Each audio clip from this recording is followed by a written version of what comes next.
छोटी बात हमारे जीवन की अशांति और असंतोष का कारण बन जाती है। जो पास नहीं उसे पाने की इच्छा, जो पास है उसे खोने का डर लगा रहता है। ईर्ष्या, द्वेष, काम, लालच से भरे इस अंधेरे वक्त में एक रोशनी की तरह जो दिख रहे हैं, जिन्हें देख के मन शांत हो जाता है, जिन्हें सुन के आपको एक ऐसी मूल्यवान चीज मिलती है जो बहुत रहस्यमयी और गुप्त है, वह है राधा नाम का प्रकाश। मैं बात कर रहा हूँ गुरुदेव श्री हित प्रेमानंद महाराज जी, जिनकी वाणी से केवल एक ही प्रेम रस सुनने को मिलता है।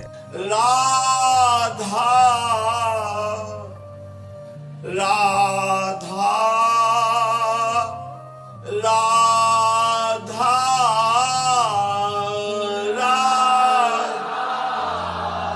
आज के वक्त में अगर हम महाराज जी के जीवन को समझे तो हमें बहुत सी ऐसी बातें सीखने को मिलती हैं, जिन्हें हम अपने जीवन में उतार के सहज ही भगवत प्राप्ति कर सकते हैं, अपने जीवन के सारे काम सार्थक और सफल बना सकते हैं। अगर आपको अपना ये आरामदायी जीवन मुश्किल लगता है तो आइए मैं आपको दिखाता हूँ असली कष्ट और तकलीफ से भरा जीवन होता क्या है। हम महाराज जी के जीवन को शुरू से देखेंगे। मैं आपको सारांश में समझाता हूँ महाराज जी ने अपना घर कैसे छोड़ा था। पूज्य महाराज जी एक विनम्र और अत्यंत पवित्र ब्राह्मण परिवार में पैदा हुए थे। उनका नाम अनिरुद्ध कुमार पांडे रखा गया था। इनका जन्म कानपुर उत्तर प्रदेश में हुआ। जब महाराज जी कक्षा 5 में पढ़ते थे तब उन्हें एक बात सताने लगी कि एक दिन मेरी माँ मर जाएगी, मेरे पिता भी मर जाएंगे, कोई भी यहाँ टिकाऊ या स्थायी नहीं, सब मरने वाले हैं। उनको ये एहसास हुआ कि किससे हम अपना माने, किससे हम अपनापन करे, यहाँ सब कोई नष्ट होने वाला है, कभी भी कोई भी मर सकता है। कोई तो ऐसा होना चाहिए जिससे हम प्यार करें और वो सदैव हमारे पास रहे। तब एक रास्ता निकला कि एकमात्र भगवान के सिवा कोई ऐसा नहीं जो हर पल और हमेशा हमारे साथ रहे चाहे दुख हो या सुख। इस बात ने उन्हें भगवान को पाने के लिए प्रेरित किया। 13 वर्ष की उम्र में उन्होंने घर का त्याग कर भाग पड़े भगवान की तरफ। भाग के वाराणसी के घाटों में गए। पिता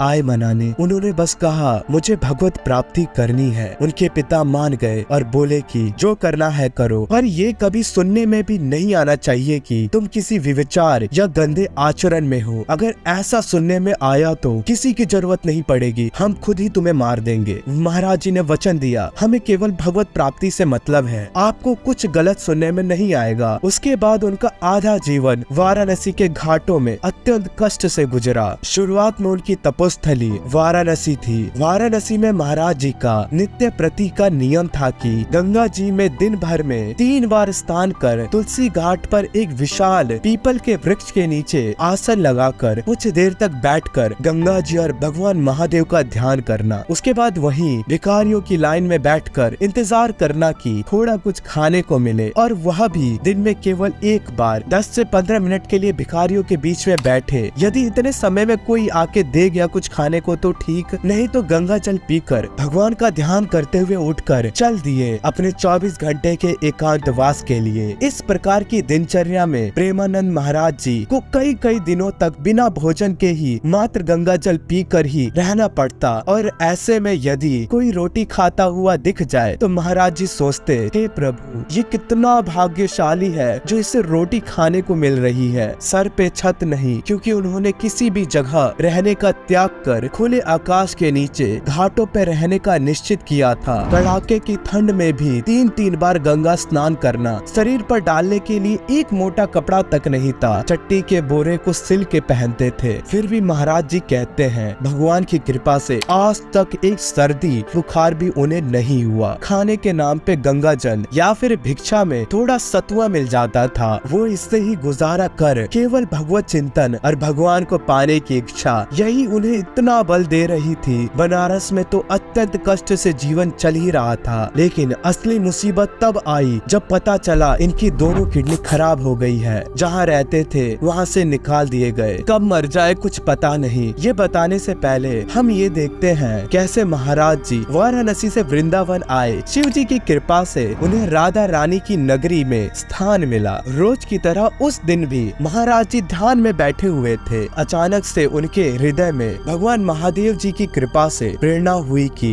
कैसा होगा वृंदावन, पर उन्होंने इस बात पे उतना ध्यान नहीं दिया। अगले दिन फिर रोज के नियम अनुसार तुलसी घाट पर बैठे हुए थे, तभी एक अपरिचित अनजाने संत उनके पास आए और बोले कि भाई जी, श्री हनुमान जी का विश्वविद्यालय जो काशी में स्थित है, उसमें श्री राम शर्मा आचार्य जी द्वारा एक धार्मिक आयोजन का प्रबंध किया गया है, जिसमें दिन में श्री चैतन्य लीला एवं रात्रि में रास लीला का मंचन होना है। चलो महात्मा, हम दोनों लीला का दर्शन करने चलते हैं। महाराज जी ने कभी रास लीला तो नहीं देखी थी। महाराज जी का स्वभाव था हमेशा एकांत में रहना और एकांतवास करना, इसलिए उन्होंने उन बाबा जी से कह दिया, आप जाइए, मुझे आवश्यकता नहीं है। तो बाबा जी फिर बोले, अरे महात्मा, श्री धाम वृंदावन से कलाकार आए हुए हैं और यह लीला पूरे 1 महीने तक चलेगी। चलो चलकर दर्शन करके आते हैं, बड़ा आनंद आएगा। महाराज जी फिर बोले, आपको दर्शन करने जाना है तो आप जाइए, मुझे इसकी आवश्यकता नहीं है, मैं अपने में मस्त हूँ, आप मुझे क्यों छेड़ रहे हैं। पर बाबा जी कहाँ मानने वाले, वे फिर बोले, अरे महात्मा, बस एक बार मेरी बात मान लो, सिर्फ एक बार मेरे कहने पर चलो, फिर मैं दोबारा नहीं कहूँगा। महाराज जी ने सोचा कि ये बाबा जी इतना